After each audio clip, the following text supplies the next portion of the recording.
Ed rules.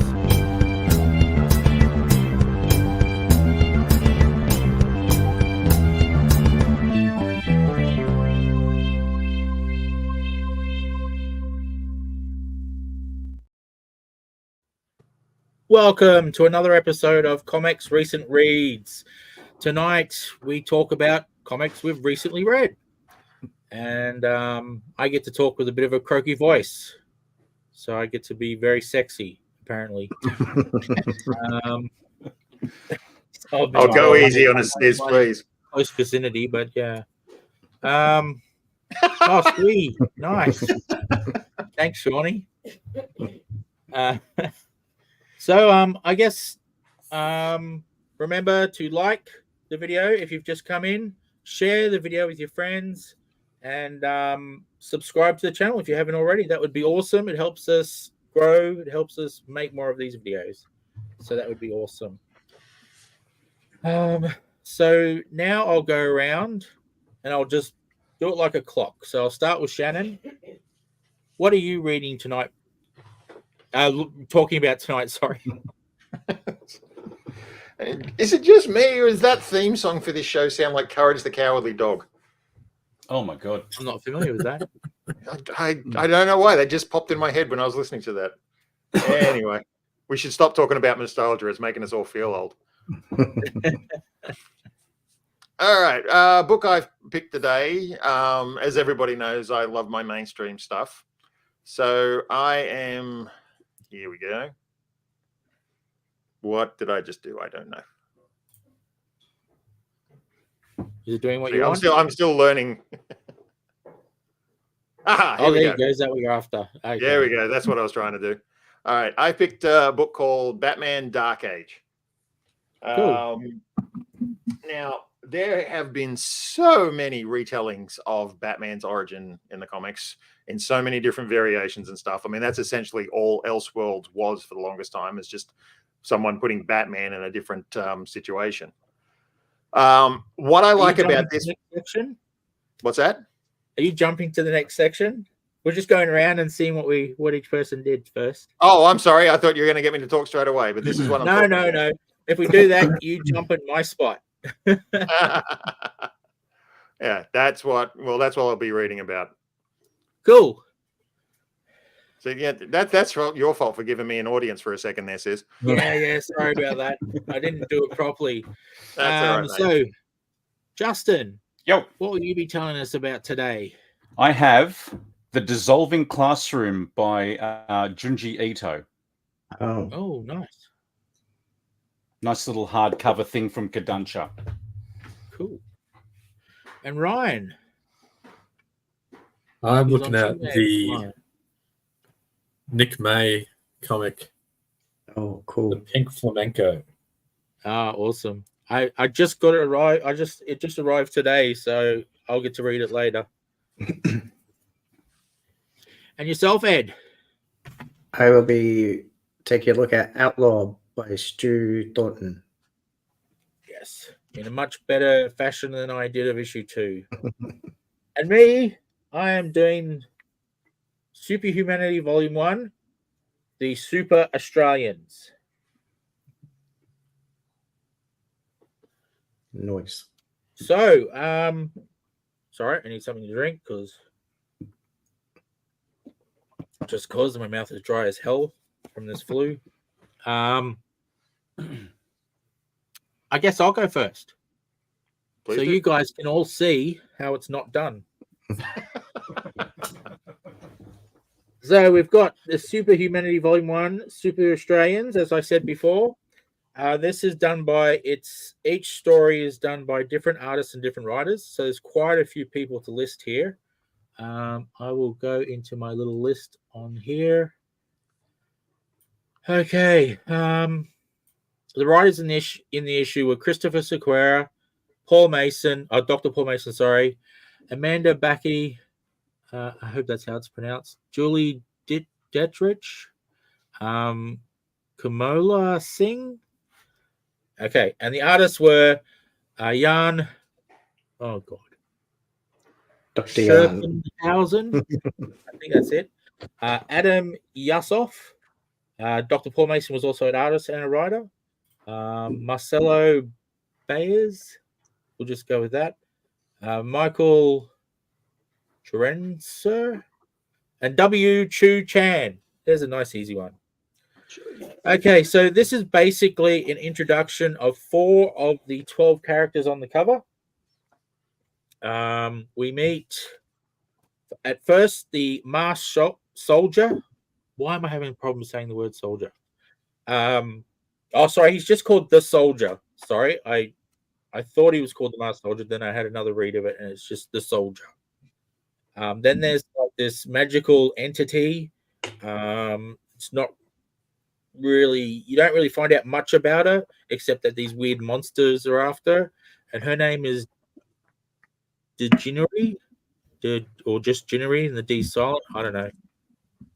Then in the next story, we meet Soundstrike, who battles a nano creature, and then Lyrebird, who battles some, what would you say, like a kind of like your the boys, a hero who's not really a hero and portrayed as a hero to the public, a bit like a reality star. But she actually goes around killing good guys and making it look like they were bad guys. And you're also introduced to what looks like is going to be the main villain of the story, which is Dr. Epoch. So yeah, different art, different writer for each story. It was a lot of fun. The soldier does a bit of a flashback, and you find that he's it flashes back to when Japan attacked Northern Territory. So he must be older than he seems, because he doesn't look that old in current day. So there must be something else going on there. And then in current days, I won't ruin it. He's battling not nice people. Yeah, and like I said, I already said, yeah, she was the Degenery. I don't know. I've only seen the word. I haven't heard anyone pronounce it. She was battling monsters, and she saved some people the monsters were going to eat. And Soundstrike is the nano creature, and Lyrebird is the weird reality TV type personality person. But they were a lot of fun. The art was really good. The stories captured me enough that I want to read the next one. I'm getting the impression that the next one will just be introducing the next 4. I could be wrong. I could be totally wrong, but that's just 12 of them, 4 issues in the story. Makes sort of sense that maybe the next 2 will be introducing the rest of them, and the 4th one will be where they all come together, because they're not together in any way at all in this. The only thing they have in any similarity is they're all in Australia. So I would say pick it up, read it. It's available in the shop. So I am a little biased, but it is still a good comic. It's done by IP Comics. They're the publisher. And yeah, I'm looking forward to reading the other 3. So yeah. what's the tone of the book? Is it like fun or grim and gritty?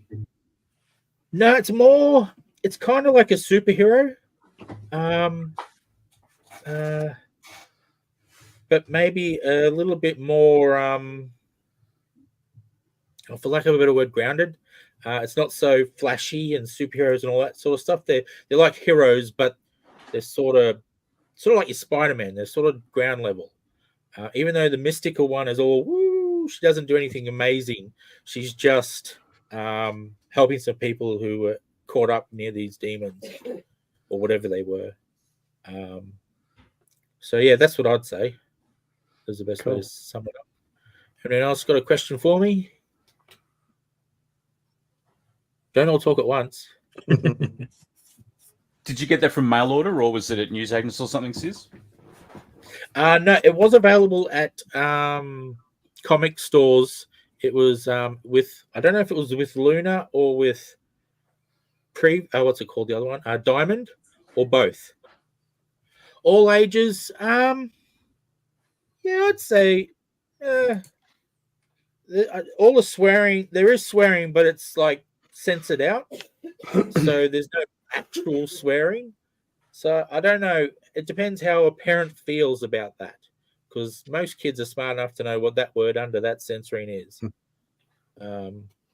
So I've always found that humorous that means something. I don't know too many kids who don't know what the word is. I know I did when I was a kid. Yeah. I'm like, okay, that's easy. That's just that word. I learned that when I was 5. If you know what Maybe a a bit big plan is, older, you know maybe what the word is. teen plus. I don't know. It's a mature story, but it'd be friendly for kids to read it. Like there'd be no harm done. They just might not be able to figure out what's going on. Like references to certain war events and stuff like that. I mean, kids were reading Batman when the Joker's face had been stapled back onto his body. So, Well, that's true. That's true. you never know. Like, I always just say literacy is literacy. So, you don't know until you pick it up and you have a read. It's either suitable or it isn't. Like, everyone's different. So, and comics are a great place to expand literacy. Hell Let's see yeah. if I can find it. No, I can't find it. I'm great at this. I guess the key would be for a parent to get it and read it. Maybe they'll be interested in it and then give it to the kids. Yeah. Well, I mean, there's nothing really bad happens. There's no violence. I mean, the threatening to eat things that don't actually show any blood and gore or anything. It's just sort of implied. I can't find it anywhere. But it's at the shop now that comic shops have had it long enough. They probably would have sold out by now. So probably the only place to get it now in Australia would be the comic shop, which is comics.net.au. So there's my little plug for myself. Nice. It's a cool cover too. All 4 of them are, to be honest. It sort of Do you know who reminds did me the of cover? Like, was it one of the artists from Inside did the cover to the book, or? It's not really. Chapter 1, chapter 2. Yes, one of the artists, Jan Schopenhausen, was the cover artist. And going by what I've seen of the other covers, I would say it was him on all 4. It reminds me of Also those classic Justice League ones. Sorry? It reminds me of those classic Justice League ones with everybody looking down at the team, the Keith Giffen ones. Yeah. True. Yeah, I've just brought that website up and having a look at the covers, and like there's some great ones that look like they're paying homage to Crisis on Infinite Earths. Oh, cool. Great stuff. The artwork's really reminding me of Dave Gibbons from Watchmen. Okay. Slightly more cartoony than his stuff, but still very reminiscent of it. Well, I'm down meeting for that. those 4 characters has made me really want to find out about the rest of them, because it was really interesting finding those to read about those 4. And I liked that they weren't origin stories; they were just introducing you to them. Well, that sounds like a successful first issue then. Like, Yes, because half the battle is like, do I want to read issue 2? So, and I do. So I've got a question for you, Sis.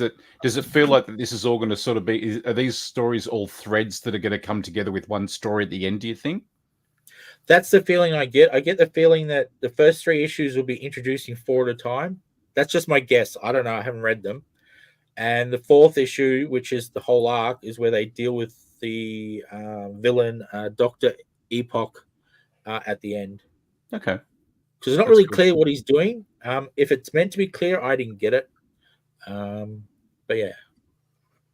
It's really sort of like, what's he doing and what have these people got to do with him? I'm going to write that down, because that sounds pretty cool. And I'll let Ed go through the comments, because I believe there's a lot of them. Let's have a look. We got hi guys from Absent Minded. G'day legends. Hello Sis from Jeffrey. You guys are legends, and then there's me. Thanks dude. Got Hi Guys from Fourth Monkey. Hey, Stu. His legend is too small a word for you. He hasn't come up with something better yet. Got new show. We just watch someone as they sit and quietly read to themselves. ASMR. Yeah, Hey, Hey, Peeps Peeps, from hey, Peter. You have the mic real sensitive so you can hear those crisp page turns.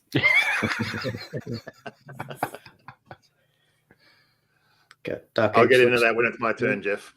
There you Oh, go. yeah. I've never seen Junji Ito in color. I don't think I have either. Oh, okay. I think I saw Superhumans advertised at a comic conference a year back. Yep. They did a That few. sounds- I think they did a few Oz Comic Cons as well, where they were set up with like quite a large showing of artists and writers from the book there. I first saw this at a Comic Con as well. Now that you mention it, Supernova, I think. Yeah, Venom was always threatening to eat Spidey's brains. That was ages ago. So No, that was all ages. So, Implied violence, yes. No. Plus, I mean, I went and saw Deadpool and Wolverine, and there were like 8-year-old kids in that theater. Yeah. someone saying hello. Hello. Got saying what's up, Nathan? Let's get your Discord talking to themselves. All right. Let's put their conversation up for all to see. Now you mentioned that about the Wolverine and Deadpool movie with the 8-year-old kids. I saw parents with very young kids go to the South Park movie. And I was like, oh my God. They've got no clue what this is about. And yep, the first scene, I'm like, holy crap. I think they now realize what they're in for. It's a cartoon. Kids love cartoons. It's going to be Yeah, like apparently. Pixar. It's like Toy Story. Cool. So I will pick on Shannon because he started getting into it. So let's get you into it properly. all righty. You know what it's like, Sis. You get me revved up, and Exactly. Okay, so as I was saying, and let's just press all the buttons. There we go. So, Batman Dark Age. To answer Jeff's question, yes, the 5th issue only just came out last week, I think. Oh, cool. And as I was saying, like this is it's retelling Batman's not his origin, but it's retelling his entire career, but it's telling it from a different sort of viewpoint. Wherein like he became like it starts off when he was young and his parents were killed, but then he becomes like an asshole rich teenager. Like he can do whatever he wants because he's rich and he's got like Wayne Manor lawyers and that sort of thing. So I'm sorry, Wayne Enterprises lawyers, so we can just get away with it all. But then it starts taking an interesting twist where the lawyers decide, he's not a kid anymore. We're not going to bail him out. He gets sent to jail. Someone else takes over Wayne Enterprises, and they want Bruce killed off, so they try to kill him off in jail, but that doesn't happen. He gets sent to Vietnam, where he gets put part of this elite group being trained by Ra's al Ghul. And that's kind of where he does his training. Then he comes back to Gotham and starts his career as Batman. It's interesting storytelling technique where it starts off in the future. It starts off in 2036, and Bruce Wayne is in a retirement home. Everybody knows that he was Batman at some point, and as part of his therapy, they're getting him to write down his memoirs. So that's essentially what the book is. Oh, Cool. So it was written by Mark Russell. I'm not familiar with any of his other work, but the art is by Michael Allred, who created Mad Men, not Mad Men, completely different concept. And colored by his wife, Laura Allred. He's got I've always kind of liked his art style. It's realistic and cartoony at the same time. It's very unique. I've never seen anybody else with this similar sort of art style working in modern comics. And he's going all over. Like he's taking reference from every single aspect of Batman ever. Like Dr. What's her name? Meridian Chase was played by Nicole Kidman in the third Batman film with Val Kilmer back in the day. She makes an appearance in this. You can see there in the cover, he's got the 1989 Batwing being used. Yeah. This is book 5. This is the one that just came out. The Justice League shows up, but they're side characters, so he just goes and has a conversation, but that's part of his history as well, so he mentions that. They have a mention of the Crisis on Infinite Earths, but that's not like all the other superheroes go off to take care of that and leave Batman behind, but he's having this, once again, an existential crisis. Like, does what I do in Gotham matter when these cosmic events could just wipe us all out in a few weeks? It has his relationship with Catwoman. Some of his villains show up, and the last page of the last issue, it looks like we're finally going to get the Joker, but the Joker's got an interesting origin. I won't spoil it too much. I've really been enjoying this one. It's making the old new again. It's sort of feeling kind of fresh. All these stories and characters and moments that like we've seen so many times and so many different versions of. It's kind of, I think that's the reason I like Elseworld stories so much, because you don't get bogged down by continuity. You get to do something completely different. You don't have to worry what's come before. You get to tell your own story in your own way, and it makes it interesting and fresh again. So yeah, that's pretty much my recent read. Cool. I've got a horrible feeling that I'm going to be buying that. I love Mike Allred's art. It's sort of his run on the Silver Surfer was incredible. Yeah. I have not in this room, but the first comic related statue I ever bought was I think Dark Horse's first cold cast porcelain statue, and it was a Madman one. I totally into his art. I love it. It's kind of like 50s comic art, but not. Yeah. It's kind of like if 50s comic art evolved on a different path and didn't turn into 90s or something like that. It just kept on going and got sharpened and refined. It was like Jack Kirby never existed. Yeah, almost. Yeah. And his wife, who does all the coloring for his art, like she perfectly marries the color to the art, ironically. And it really enhances really enhances the look and makes everything just look fantastic. It's got this sort of two-dimensional animation sort of style to the coloring, where it's not because his art is detailed but simple, and her coloring is detailed but simple at the same time, and it really goes well with it.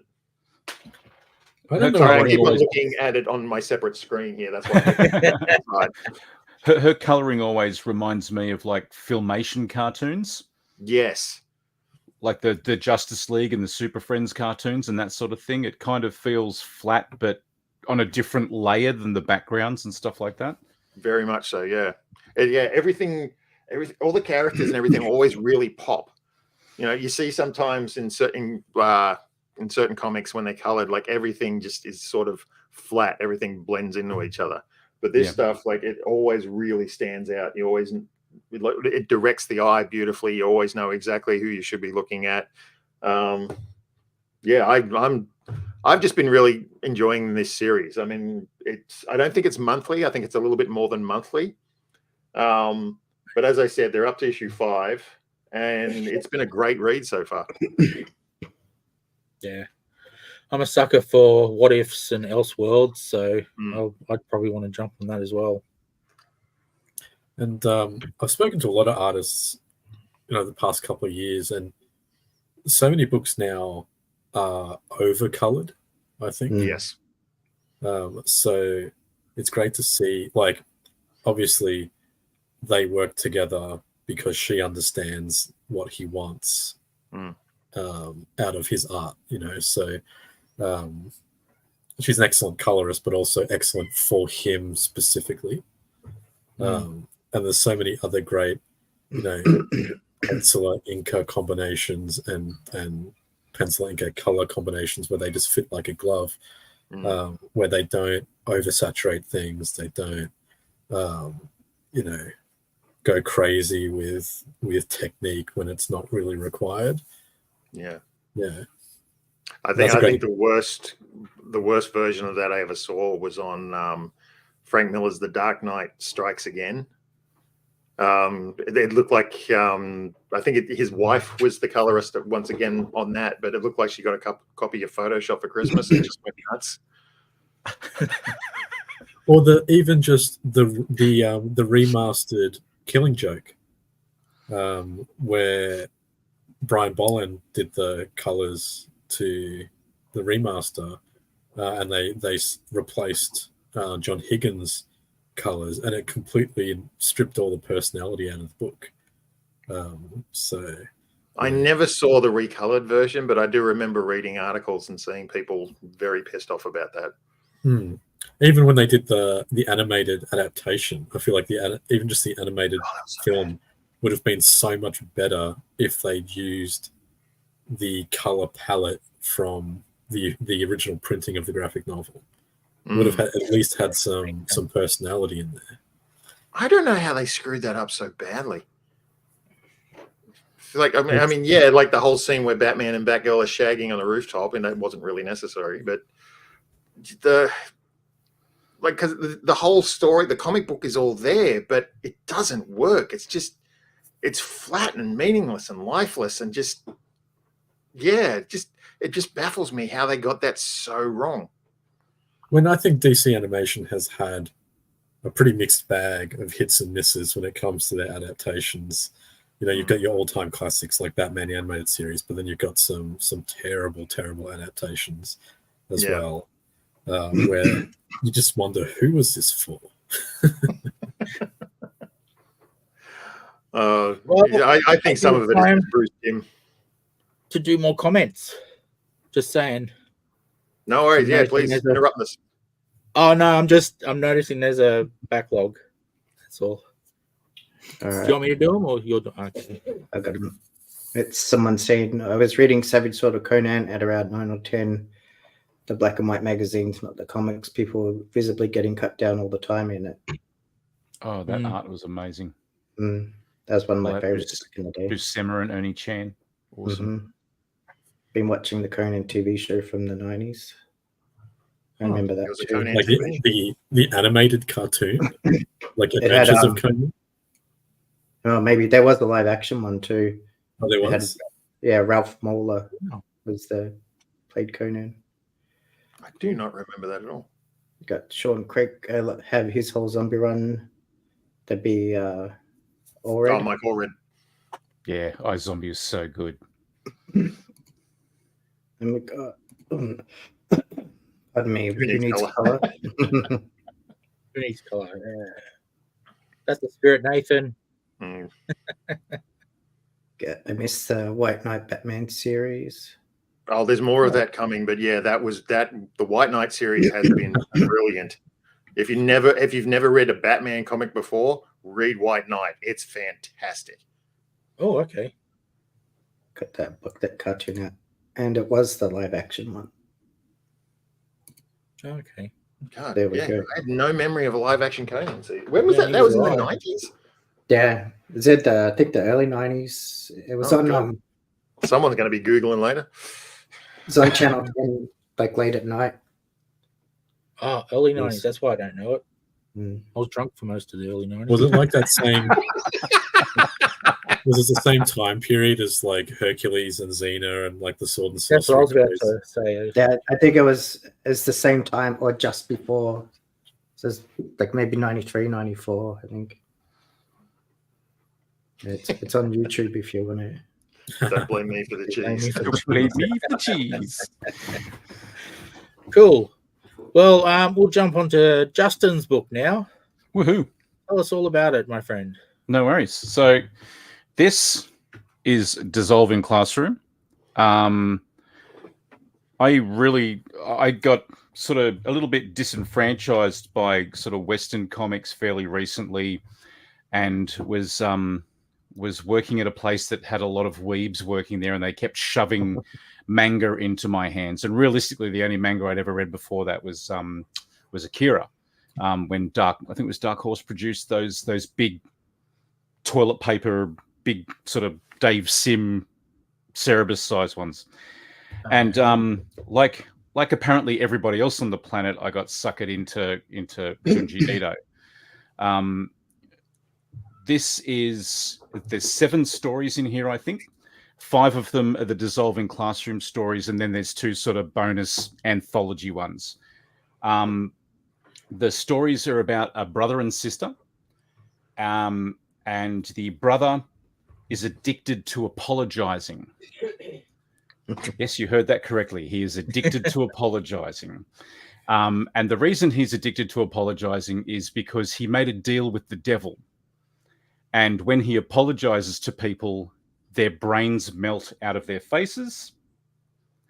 And the devil likes that.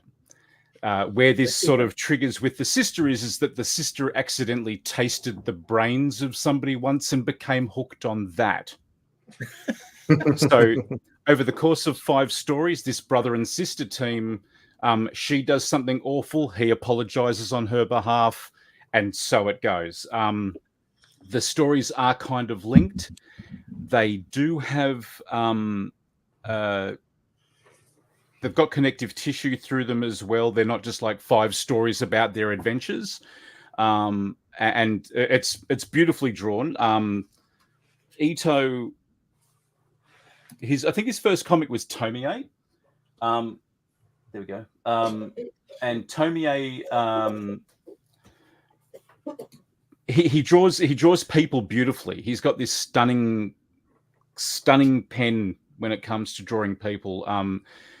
And if I remember correctly, going off my sad old brain, Tomie was actually published in a girls' Halloween comic, and it was marketed as being a girls' comic. And he's sort of gone from there. Dissolving Classroom is a tribute to another mangaka named Kumeya Umez, who did something called the Drifting Classroom, I think it's called. I'm sure I've got that on my screen here somewhere. The Drifting Classroom, which is about a schoolyard that goes to hell and just travels through the river Styx. But the art in this is stunning. As beautiful as the people are, the horror is just as horrible. So here is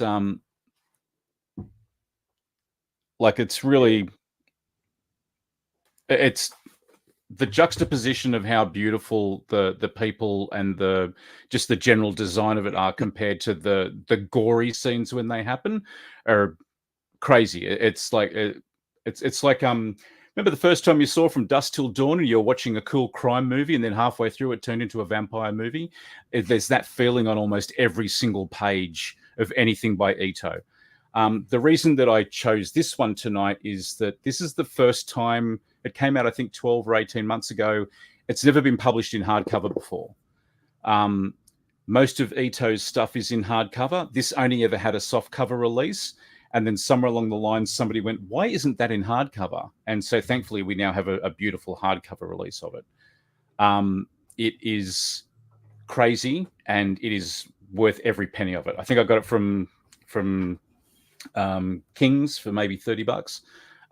Worth every penny. A really good read. And like I've gone from being a filthy casual when it comes to manga to having one whole shelf here that's just manga. That's all.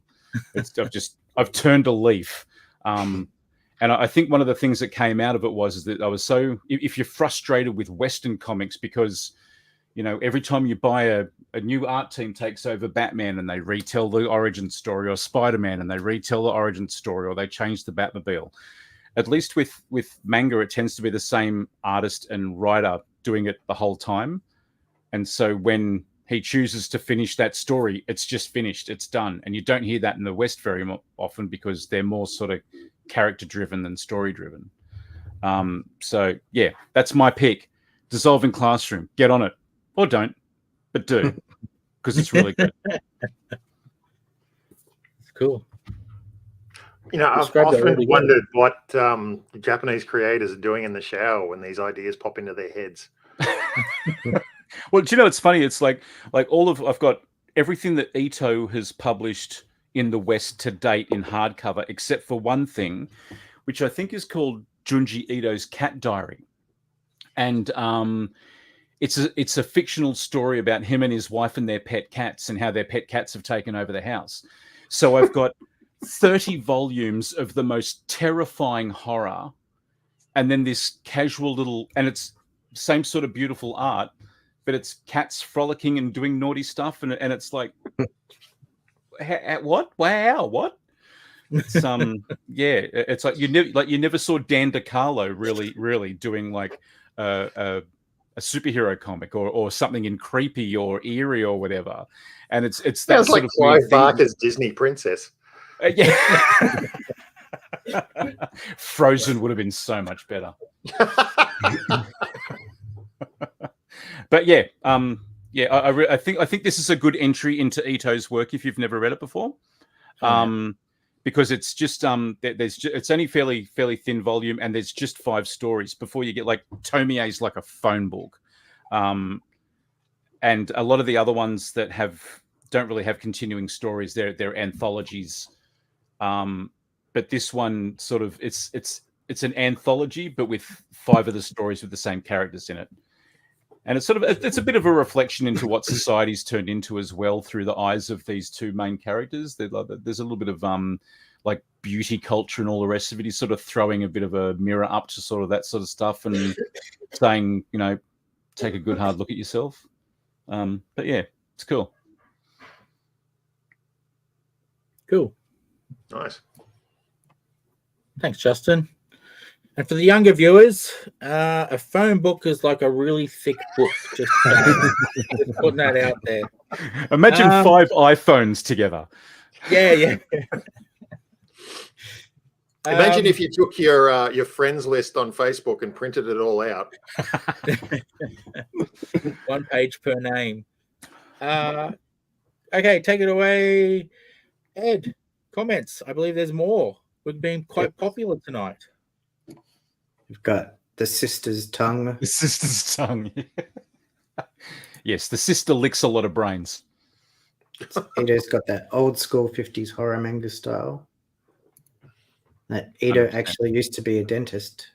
That's Oh, Yeah, so he was a dental assistant in like the early 80s, and he couldn't split his time between drawing comics or being a dentist.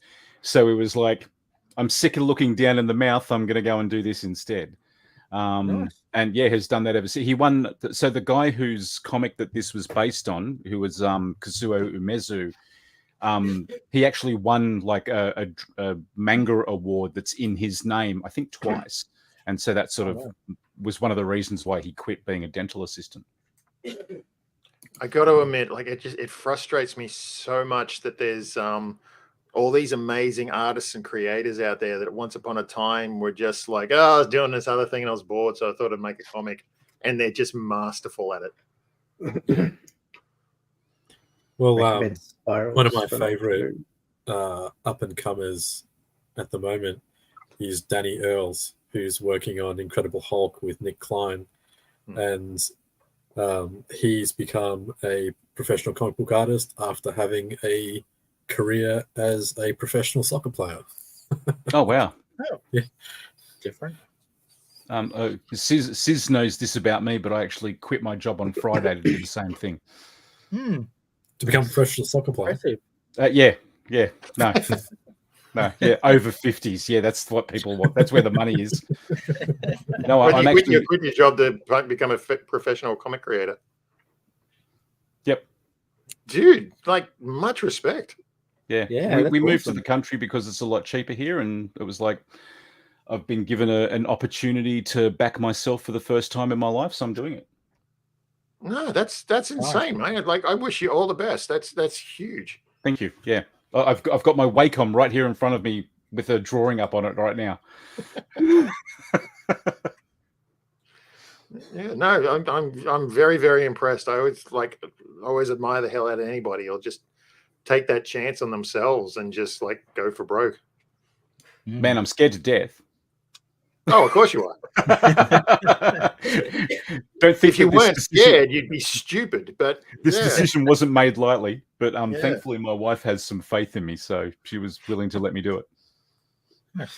No, that is absolutely amazing, and I really, really wish you all the best. Thank you. That's incredible. Thank you for that. Yeah, literally putting your money where your mouth is. Yeah. Anyone else, Ed? Yeah, we got the comics manga store. Ooh. So Something to think that's about? exactly what I've been saying about manga. It's refreshing to have consistency behind the creation. Always drove me crazy when the talent behind the book left. Yeah. Exactly. Yeah, it's one of the frustrating things about manga is that like if the creator passes away before he finishes the story, you're screwed. That's it. Yeah. And then we've got a Gratz. Good luck, Joro. Thank you. Nice. We're going around the circle here. So we've got Ryan. Tell us about your book that you read recently. All right. So I backed the most recent Vamoose Kickstarter through Comics, and one of the lovely extras that I was able to pick up was Nick May's The Pink Flamenco. Oh, hell yeah. Beware the Flagrant Foul. So this is self-published by Nick's Full Court Press, and absolutely love the idea of sort of a half man, half flamingo being dumped into sort of one of the most action trope laden comics that you've read in a long time. So it's sort of that old chestnut of this little town where there's this sort of criminal enclave that's sort of making things difficult for the people in town, and they've got their criminal enterprise that's powering ahead, and all of a sudden off the bus jumps the Pink Flamenco, and he ends up getting caught up in the drama of this little town and trying to take down the bad guys and help local law enforcement. So if you love 80s and 90s action films, you know, if you watched, if you love Rambo, if you love, you know, Jean-Claude Van Damme movies like Hard Target, then this is absolutely in your ballpark. The dialogue is like, it's snappy and it's silly, and the plot is it's action, but it's bananas at the same time. Like what the criminal cartel is doing and why they're doing it is absurdly stupid, but I was totally in from the beginning. The artwork is amazing. I'm a huge fan of Nick's style. So it's very cartoony. It's almost got a Cartoon Network sort of feel to it. Like it gives me Venture Brothers and Johnny Quest sort of vibes. So it's a whole lot of fun. But there he is there. That's our sort of half man, half flamingo hero. And he even manages to sneak in a love scene between the lady heroine and the Pink Flamenco.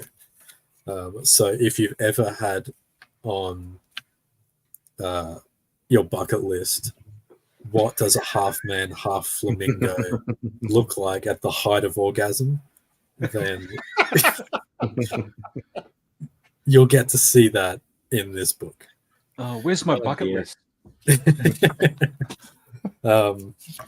Sort I of, think that's on my list of shit I never actually wanted in my head. but it's got some super cool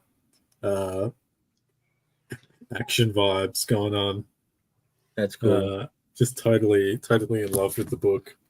For some reason, it looks like the sheriff is Sam Elliott, but I'm kind of in love with that. Yeah, everything's the way that you want it to be. Like the hero's heroic. The bad guy he's got all the bad guy and his cronies. You know, you just have to look at them and you're like, they're the villains of this story. Like these are the bad guys. And yeah, I wish I knew where you can pick this up. Is it in the comic store? I've got stock here, so it will be soon. Will be. Yeah, it's going up in the comic shop. So make sure you pick it up. It's super fun, and it's definitely worth it. And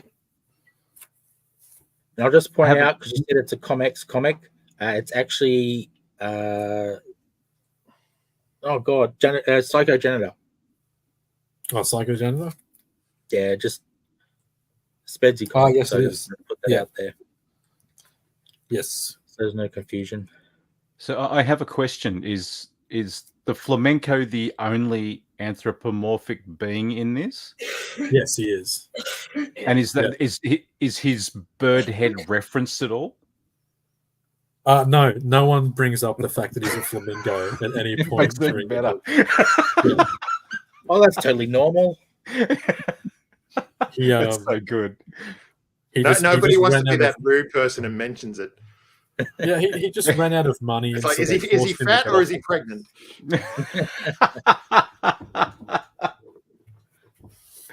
Yeah, no one mentions it. That's cool. He's quite mouthy, which I like. Yeah, it's fun. Very stupid and fun. Have you read anything else by Mr. Nick May? I have. It's just Oh, you got it around the handy. corner. Nice. I've got it handy. Hey, that's not handy. You had to get up.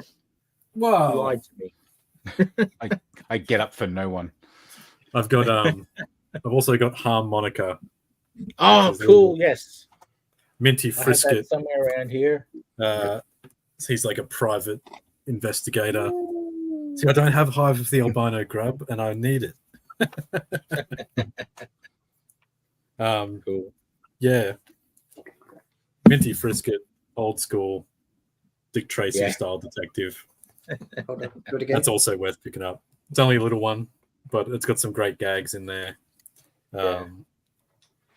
My favorite one is how the judge's name keeps changing in every panel. If you read it, you'll see the names and you'll realize why it's so funny.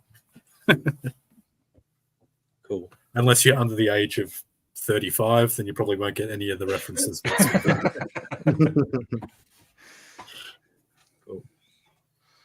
Ed, have we got any comments? We have. That's so exciting, Joe. I hope it goes well. Oh, yep. And congrats, man. You can now enjoy a life of blissful terror. Oh, I've been living with that for years. That's all good.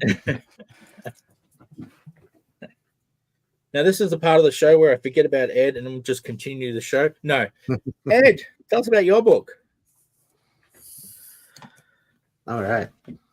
So I've got Outlaw by Stu Thornton. Oh, It's his nice. new book. So this is a book that he said he'd been wanting to make since the 80s. And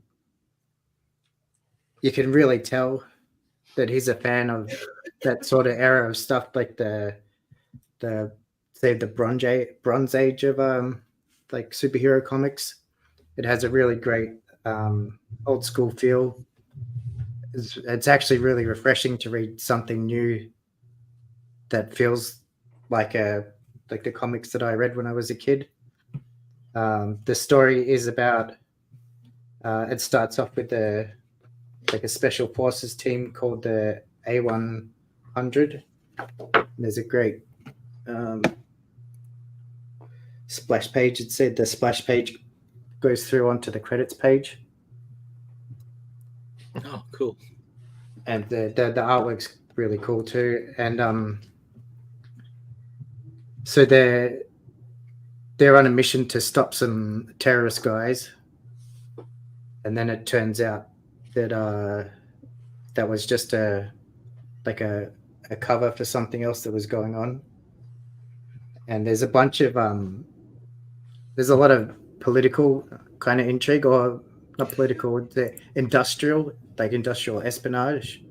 Mm-hmm. It's kind of feel to it. And there's the outlaw guy comes into it, and he's on the run because he escapes with the super armor, and it turns from a kind of this industrial espionage, the special forces groups, that turns into a kind of a chase story. It's really well set up for the first issue. It's a really fun first issue, and there's some really great design stuff in it. Like, I really like how he's got it's not a double page spread, but see how the thing carries through. Mm. It's really, really good at tying the pages together. He's got another kind of thing there. I'd say it's a great first issue. There's I've got to show you another one. That's such a great drawing of the thing blowing up the Luna Park. Oh, that's great. Mm. And there's the fellow that escapes with the armor, and now he's getting chased by the A100s. And it's cool because it sets up like the A100 guys are the good guys, and then they're tasked with chasing down the outlaw guy. So it's like, are they the good guys? Who is the outlaw guy? Who's the main guy? Is he the bad guy? That's really well set up for the upcoming issues. And I've got number 2, and I'm looking forward to read it.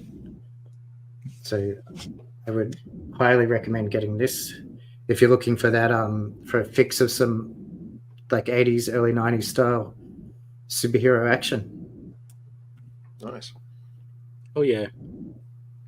And Stu, if you're watching, does that make up for my crap review a couple of shows ago? Come on, tell me it makes up for it. Ed knows what it's all about. Ed will fix it. I've been seeing that. Sorry. There. No, I was just saying, Sorry. like I've been seeing that character pop up on the socials a bit, and like I've been really intrigued by it because it's a really nicely designed character because it's detailed but simple at the same time. And if you see he hasn't got the armor on his other leg because when he escaped with the armor suit, he didn't get the whole thing. Oh, nice touch. So I'm wondering if that will come into it, where the special forces chasing him will have armor as well. And it's got the design of the bucket head, which is it's like a mix between Iron Man and Ned Kelly. Yeah. With Really the cool trench coat, and that leads into the outlaw motif of the whole thing. Yeah. So it really Awesome. does feel Great. like someone who's had this story in their heart for a long time is now finally getting to express it. And it's paced really well too. Like if I was doing something like that and I had all these ideas that I wanted to get out, I'd try and cram them all into the one thing, but he's really paced it out well. So it's a really good job. A good Stu comic. knows what he's doing. I dig some of the little slice of life stuff in there that he's got in there as well, like the main character being desperate for something to eat. And I think you can only get a meat pie from a 7-Eleven or something like that. It's like classic Australian problems.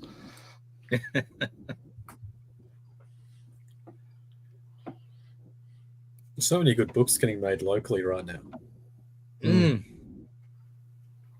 There is. I'm having a lot of fun collecting them.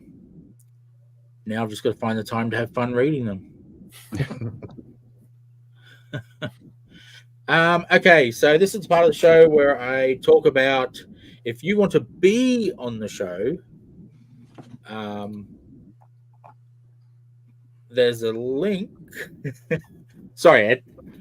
There's this link, comex.show/interest. Go there, fill out the form, let us know what shows you're interested in being on, and I will get in contact with you. And we'll see what we can do about getting you on one of these shows, especially this one, because all you have to do is be a comic fan and have read something that you liked and want to talk about, and we will get you on this show. So, yeah. And the other thing, of course, now that we're halfway through the show and there's more people watching, remember to like, share, and subscribe. Yeah, I'm trying to do my little video that I do very badly. Subscribe to the channel because it helps us. It helps us grow, helps us get into the algorithm so more of our shows get out to people and all that jazz. I love saying algorithm. It's such a cool word. So I guess this is the part of the show where we let the guests plug themselves, and I've forgotten to put up the timer. So we're just going to have to, I'll just use my watch and I'll make a loud noise when you've gone over time. Start with me. I'll just say all I want to promote is the shop. So it's comex.net.au.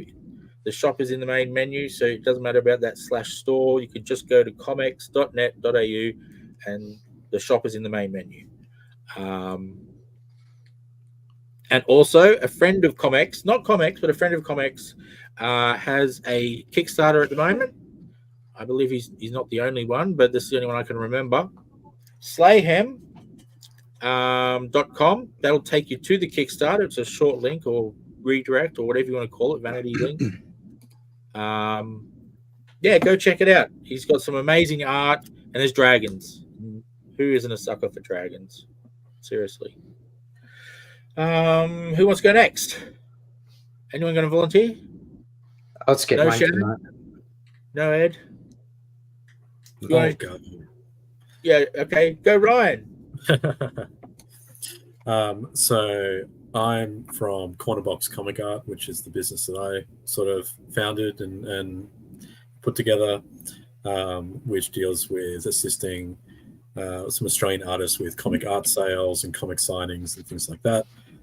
Also doing absentee signing packages for Australian comic conventions. So I'll take your comics, get them signed by your favorite creators and send them safely back to you. Other than that, I'm going to be on Chinwag with Lee Chalker tomorrow night at 7:30.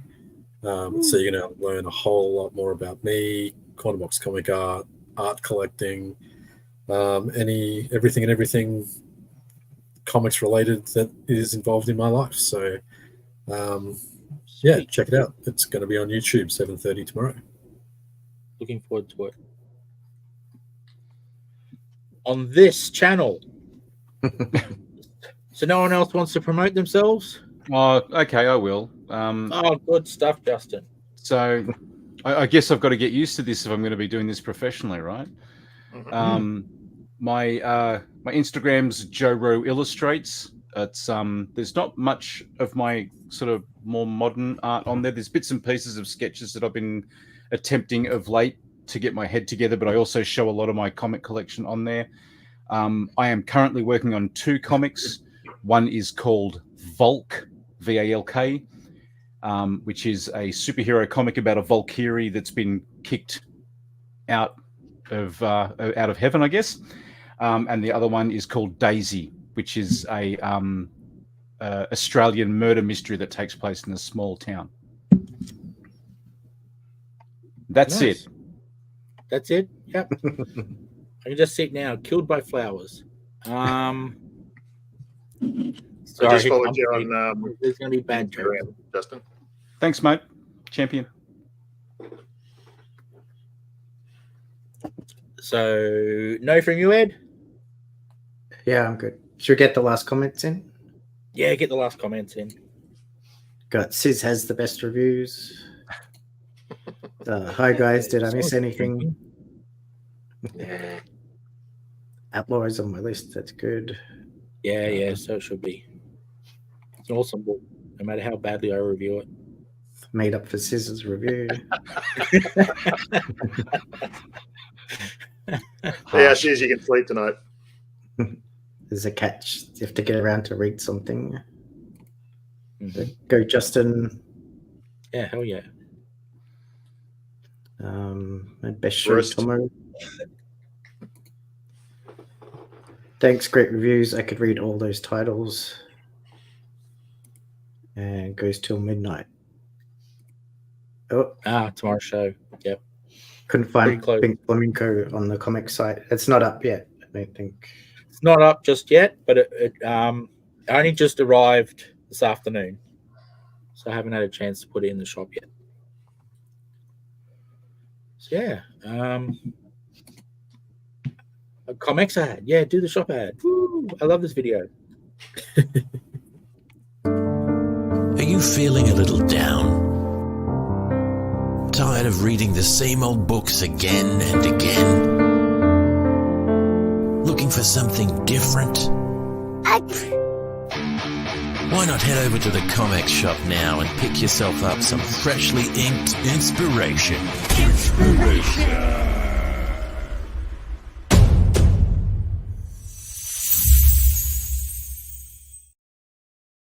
Speaking of comic shop, there's echo. There's also another one that's just arrived by Stu again, and it's called Pooh Heads. This one's for the kids. I'm assuming there's probably some humor in there, if I know Stu, that will satisfy the non-kids. It just arrived today as well, but it's already in the shop because I got the information early. So yeah, check that out as well. And again, if you're interested in being on these shows, please fill out that form. Let us know,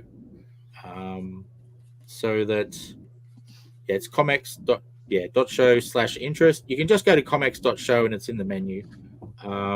Pretty obvious in the menu. There's only 3 items. One's interest, one's home, one's heart. Pretty basic. Let us know which shows you want to be on, because not just this one. If you want to draw and drinking's optional, but drawing is not. And you got, if you haven't been on Let's Make a Comic Book already, that would be a good one as well, because it's a different artist for every panel. So we've got to find new people. And there's this show. And then, of course, there's Chinwag tomorrow night. And the Oz Comic Show is on every fortnight, unless our guest bails on us or goes to Mexico. Go figure. That's what happened last week. So, yeah. Thank you, everyone. Thank you to all you guys for telling us about the books that you've read recently. Thank you to the audience. Thank you for your comments. Being very full of comments tonight. This has been awesome. And thanks for watching. To anyone who's watching it right now, and to anyone who's watching it in the future. And I think this is where I'll do Ed and just go goodbye. Have a good night, everyone. Like, share,